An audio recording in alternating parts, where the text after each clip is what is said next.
Welcome to TP Talks, PwC's Global Transfer Pricing podcast series.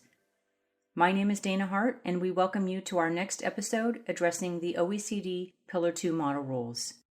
For this first episode in our series covering Pillar 2, we will kick off the discussion with an overview of the rules addressing some of the complexities and the role of transfer pricing. The panelists for today's podcast include Horacio Peña. Horacio is PwC's Transfer Pricing Global Leader. He's also the moderator for today. And back on the podcast, we have Georgia Maffini from PwC UK. Georgia formerly served as the Deputy Head in the Tax Policy and Statistics Division at the OECD. And last but not least, back on the podcast, we have Kartikeya Singh, a transfer pricing principal with PwC's U.S. National Tax Practice. And with that, Horacio, I'll hand it over to you to get the discussion started. Thanks, Dana. As we know, last fall, over 136 nations representing more than 90% of GDP agreed to the most sweeping overhaul of tax rules in a century. The OECD estimates that this deal will collect over 150 billion and potentially reallocate another 125 billion in annual revenues. Just before Christmas, the OECD published the model rules on Pillar 2. Pillar 2 is the new per-country minimum tax system with a rate of 15%. Depending on how companies respond, many multinationals could end up paying much more in higher taxes. This is truly a massive, radical change with profound implications for international taxation. In a way, it's really a game changer. Back in my university days, I used to say that we used to play chess competitively, and we studied that it was best to break down a complex game into stages to first understand the new rules, building blocks, and definitions, and then break the long game into an opening to take the initiative, create open space for movement while avoiding fatal errors. The middle game, the most difficult part of the game, where heavy lifting of computations and calculations take place. And the end game, the final stage, when one commits to one's winning strategy to see it through the end. Likewise here, we plan to release a series of podcasts covering Pillar 2 over the coming months as these rules become clearer. Today, we plan to provide a high-level overview of the rules and the concepts, looking at some of the basic nuances and elements of complexity, and highlight where transfer pricing plays a key role. So let's get started. Georgia, could you please walk us through the main building blocks of this new system? Thank you, Horacio. Yes, and so we are looking really at a sweeping change of the international corporate tax system with Pillar 2. The main idea is very simple, but the application is very complex. The main idea is essentially that under the new system, multinationals will have to have an effective tax rate of at least 15% in each jurisdiction where they have a taxable presence. So if the effective tax rate is below that minimum, that 15%, then the multinational will need to top up in that jurisdiction to get its ETR to 15%. And that top up will be allocated to different countries according to whether we are applying the income inclusion rule, that is the primary rule, or the under tax payment rule. The income inclusion rule provides that the top up will go to the jurisdiction of the parent company. The under tax payment rule instead says if there is no income inclusion rule, then that top up will be shared across jurisdictions in the ownership chain of the multinational. So this is the basic architecture. Where really the complexities of Pillar 2 come in is in the calculation of the effective tax rate in each country. How do we go about calculating the effective tax rate in a jurisdiction? First, we have to identify the globe income for each entity in that jurisdiction. Globe income that is based on financial accounts with some adjustments. Globe income is not based on taxable income. And then we have to calculate covered taxes. These are taxes that are income taxes or similar to income taxes. And covered taxes are made of the current tax expense plus deferred taxes, and the calculations around deferred taxes are very, very complex. So once we have calculated the effective tax rate with covered taxes divided by globe income, we have to measure if that effective tax rate is below 15. If it is, then we have to calculate our top-up. The top-up, also a little bit complicated, is given by the top-up tax percentage, so the difference between your ETR and 15%, applied to your profit, your globe income in the jurisdiction, minus a markup on payroll and tangible assets. Okay, so in this way, you arrive to the calculation of the top-up. So you see that even if we wanted to give a brief, simple description of Pillar 2, we are really looking at a system that is very complex. And at the moment, we still don't have all the answers to the question that the model rules raise.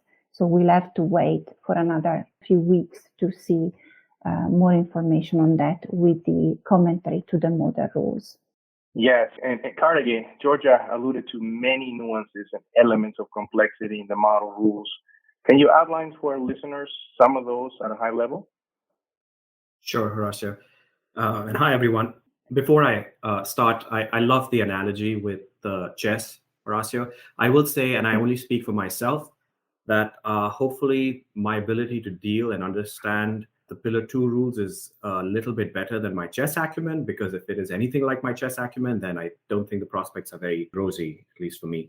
But going back to your question, there are several complexities and nuances that apply to the building blocks that Georgia described. So, for example, the two main ones on the globe income, there are adjustments that are needed, and then there are adjustments and nuances that relate to the calculation of the covered taxes. So starting with the globe income, the rules cover some very specific items that should and should not be included in items of income.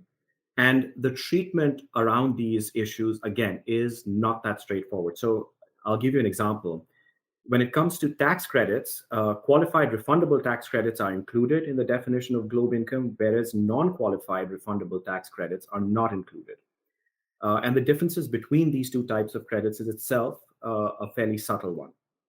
And these types of distinctions can be important because they have a bearing on the globe income, the starting tax base, and then through that, they can have ramifications on your ETR calculation, and then eventually whether you are subject to a top-up or not. An issue that transfer pricing practitioners, at least here in the US, often have to deal with is with respect to stock-based compensation. And here, the rules actually allow a taxpayer to elect to use the amounts of stock-based compensation that is available as a tax deduction instead of the amounts that are expensed on your financial accounts. All else equal, that should be a good thing. But here, again, there are very subtle complexities that may actually have long-term ramifications. So, for example, if some or all of the amount of the stock-based compensation that is taken as a deduction goes unexercised, then the amount has to be reversed. And what I mean by that is it has to be added back to your globe income in the year in which the option goes unexercised, so in the year in which the option expires.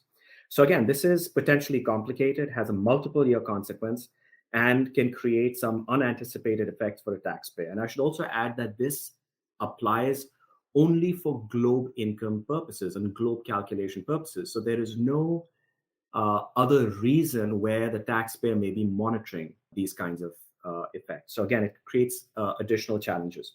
Now, Georgia talked about the covered taxes and how that calculation includes both the current tax expense and deferred tax expense. Now, it's interesting and somewhat surprising, actually, that the rules, when they look at deferred tax expenses, they have this interesting feature that deferred tax expense is recast at the minimum rate when the local jurisdiction rate under which that deferred tax expense is booked happens to be higher than that minimum tax rate. And Again, this by itself may not be enough to pull the ETR for globe purposes below the 15%, but when coupled with some of the other differences and complexities that we've alluded to, it can actually have some very unanticipated and surprising effects, and including pulling the ETR below 15% in a jurisdiction where a taxpayer doesn't expect, the tax rate to be anywhere close to 15% because the headline rate might be well north of 15%. There's also the issue of post-filing adjustments and the tax rate changes that come with it, but that's another area that's not very straightforward, and I think we're going to talk about it later in the podcast. Yeah, thank you, Karthikeyan. And tremendous complexity, but locally we have some complex models to help us with and powerful computers to help us with these computations. So I know that transfer pricing plays an important role in ensuring that the starting financial data used in determination of globe income per entity is not distorted. Within that overall architecture, Pillar 2, Georgia, can you speak more about this and also point out where transfer pricing considerations figure and play a role? Thank you, Horacio. So it turns out that transfer pricing is much more important than we thought in Pillar 2, because the model rules place the arm's length principle, so the ALP, really at the core of Pillar 2 calculations. And I don't think there is yet a full understanding of this point, but hopefully that will become clearer in the next few weeks. And it's interesting to understand why that is the case. So by design, the globe regime is a minimum tax regime that applies at the jurisdictional level, as we've said before. And as we said before, so you need to calculate your ETR at the jurisdictional level. This means that you need to have a measure of income in each jurisdiction. So you need to allocate income across jurisdictions. And how do you do that? Well, the only mechanism on which there is international consensus remains the arm's length standard, despite all the recent discussions on formulary apportionment. So you need to use the arm's length standard to allocate income also for the purpose of globe of Pillar 2. And that's where the centrality of the ALP comes from in the calculation for Pillar 2. And then, Horacio, a bit more concretely, probably, there is a specific article in the model rules that is of great importance, I think, for transfer pricing professionals, and it's Article 3.2.3. Now, the interpretation of this article is still a bit of a question mark. There is still uncertainty on the interpretation of this article, and hopefully the commentary to the model rules in the next few weeks will clarify that interpretation. But the article essentially tells you that when a transaction between two constituent entities located clearly in two different jurisdictions is not recorded in the same amount in the accounts of the both entities, or the transaction is not consistent with the ALP, the transaction must be adjusted as to be in the same amount and consistent with the ALP. So it's a pretty strong statement on how you need to price your transactions for the purpose of Pillar 2. And also, in a similar vein, really, the model rules treat the main entity and its PE as two separate constituent entities for the purpose purely of globe of Pillar 2. So we will clearly need to allocate income to that PE. How do we do that? In the traditional way. So using the applicable treaties, the ALP, and transfer pricing. And so what about intercompany arrangements from a regular implementation perspective, Georgia? Yeah, so really an implication of what we just said is that intercompany arrangements become a very important consideration for Pillar 2. So we will need to look at intercompany arrangements also under the lens of Pillar 2. So we will need to ask, what are the implications of this arrangement for Pillar 2? And this is for two reasons. One, you want to anticipate the many pitfalls that Pillar 2 can have, and Karthikeyan took us through some of these pitfalls. but also intercompany arrangements could mitigate some of those pitfalls of Pillar 2. So very important to now look at these arrangements under the lens of Pillar 2. So clearly, transfer pricing outcomes and the arm's length principle will have a role in shaping the global income tax base. These rules are very complex and will create a great deal of uncertainty. On top of that, we're already seeing many tax disputes around the world. So Carnegie, how do transfer pricing controversies, and in particular government-initiated adjustments, play into this? Yeah, and I should caveat, as Georgia has said before, that the interpretation of these rules is still open. There's still questions and uncertainty around how these rules will actually work. So the commentary that we're still awaiting is going to play an important role. But with that caveat out of the way, the short answer is that when you layer on, transfer pricing disputes and, our experience with those disputes, together with these Pillar 2 rules, what you find is that you'll have a situation that is already complex made potentially far more complex. So let's start with how the model rules treat post-filing adjustments. And by post-filing adjustments, I mean an adjustment to the tax liability and therefore the covered taxes after a tax return has been filed. And the interesting thing here is that the model rules adopt a different treatment depending on whether the adjustment by a taxing authority increases or reduces the covered taxes. So for an adjustment that increases the tax liability for the previous year, that increase is going to be reflected in the covered taxes in the current year. And by the current year, what I mean is the year in which the adjustment is made, and not the year to which the adjustment relates to. Now, in contrast, for an adjustment that reduces the tax liability, that reduction will have to be reflected in the covered taxes for the previous year, the old year. Now, consider the complexity this introduces in the context of your typical life cycle of transfer pricing controversy and tax authority initiated adjustments. Now, let's say you have an increase in tax liability associated with a prior year. And for GLOBE purposes, you now need to reflect that in the covered taxes for the current year. So far, so good. Now, as in many cases, imagine that the taxpayer pursues MAP to get relief from double taxation, which will take its own time, given the backlog and the usual time cycle for these kinds of cases. And at the end of this, best case scenario, let's say that the taxpayers provided relief in the counterparty jurisdiction, and that therefore results in a downward adjustment in the income in that jurisdiction and the tax liability. Now, this reduced tax liability now has to be reflected in terms of reduced covered taxes for GLOBE purposes for that prior year. Now, conceivably, this would also result in a corresponding downward adjustment to GLOBE income, but you can see that it nonetheless introduces an added layer of complexity and consequences to TP controversy and dispute resolution. And the main takeaway in all of this is that transfer pricing controversy has always been painful and a source of uncertainty for taxpayers. But what you're going to find is that the stakes and consequences of such controversy are going to be even higher and are going to get compounded in a Pillar 2 world. And therefore, audit preparedness and sustaining TP positions is going to be even more important and more of a priority area. Those are great insights.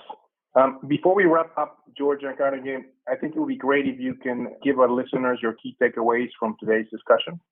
I think, Horacio, I would want to reinstate the fact that the ALP, transfer pricing, are key components of Pillar 2, both in terms of how Pillar 2 works, but also in terms of solutions, possibly to mitigate some of the pitfalls of Pillar 2. And I think this has been a bit under the radar so far.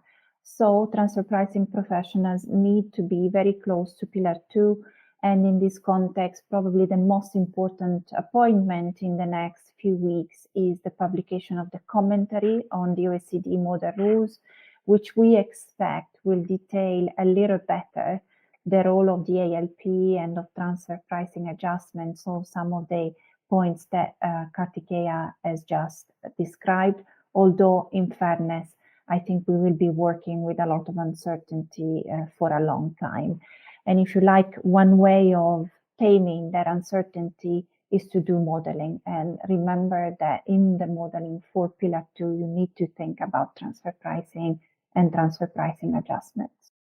And I think George has covered the main points really well. So I'll just focus on another takeaway and things that we've touched upon, hopefully. And that is that, these rules, and particularly the certain aspects of them, will create a new dynamic. It's going to create a new set of incentives for both taxpayers and governments. And there'll be this new interplay between income allocation outcomes that are shaped by intercompany arrangements, that the way Georgia talked about it. And this will require taxpayers to think through even more than before the consequences and ramifications of their transfer pricing positions, both from a structural long-term standpoint, but also in terms of their short-term effects, given the many short-term pitfalls that Pillar 2 rules can create. So that's one key point. But then the other point also is that we will also need to wait and watch how governments react to this new world, and this new world with new set of incentives that Pillar 2 will create, in terms of what will be the new kind of equilibrium tax rates, what will be the situation around, let's say, adoption of domestic minimum taxes, and so on and so forth. And so there's really lots to watch for in this space. And as transfer pricing practitioners, it's going to be interesting for us as well. Thank you, Georgia and Carnegie. You've given us some great fundamentals on how to start thinking about the role of transfer pricing in the new system of Pillar 2 taxation. This regime brings a whole new set of rules and permutations never seen before, which will require a whole new way of thinking. Also want to thank our listeners. And as I mentioned in the beginning, we will be releasing a series of podcasts covering the Pillar 2 commentary and implementation framework, building on what we have discussed today. So stay tuned. Thanks again for listening, and have a great day.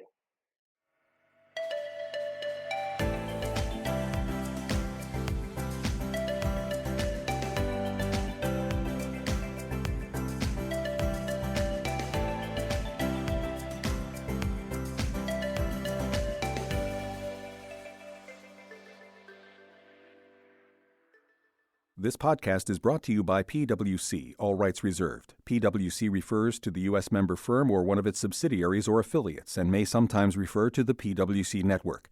Each member firm is a separate legal entity. Please see www.pwc.com/structure for further details. This podcast is for general information purposes only and should not be used as a substitute for consultation with professional advisors.